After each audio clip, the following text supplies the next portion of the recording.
רחמים לא, מה אתה עושה? אנשים לא רוצים לקנות את הפרסים האלה ב9.90 בלבד.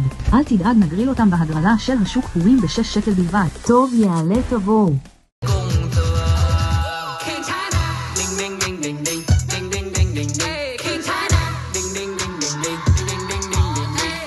עצור צדוק, עזוב את המסקים, בוא אלינו אל ההגרלה של שוק פורים יטקה. אני אעבור.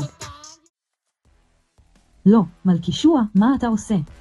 אל תדאג פנחס, אני אינני פושע, באתי מיתקה ממחזור למד ג' להזמין אותך להגרלה, אני אבוא.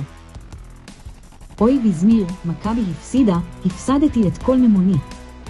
אל דאגה אלישיב, תוכל לקנות כרטיס ב6 שקלים בלבד ולזכות ב3,000 שקלים. ההגרלה של שוק פורים יטקה כוללת בתוכה פרסים שווים, והפרס ראשון 3,000 שקלים.